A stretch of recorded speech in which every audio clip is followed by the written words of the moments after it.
blur of machines and hands. This is the factory inside Blind Industries in Salisbury. The staff here works deftly from start to finish producing military uniforms. In row 2, I love it. I just love it. Muffin Coppers needs only her hands to sew a perfect line. This is called the facing that goes into the pocket of the jacket. So what I do is serge. I serge it so it won't come loose when it goes into the pocket. So this is just like anything else. When you're in the nursery, you have to sew with an edge so that it won't come loose.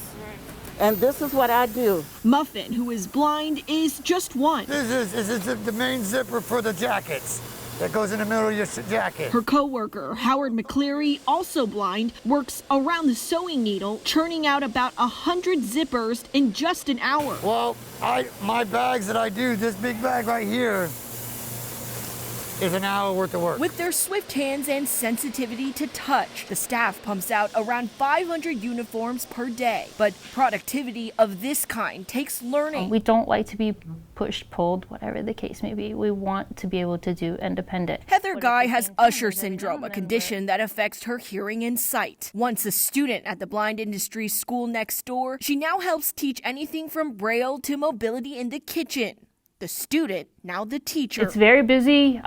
We do blindness management, so we just talk about different things that come up in life and how to do things being blind, but just also, I guess, normal. But today, Heather works at the factory, helping with folding. The pandemic has forced the school to close, at least for now.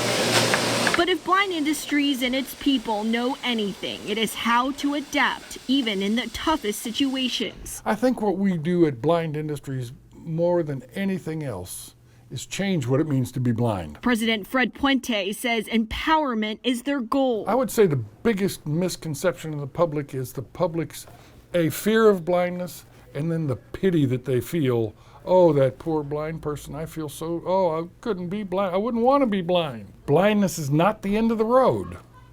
Blindness is the beginning of a road doing things in a different way. And that's what we teach people. If I could tell the public anything, it's that blind people are people.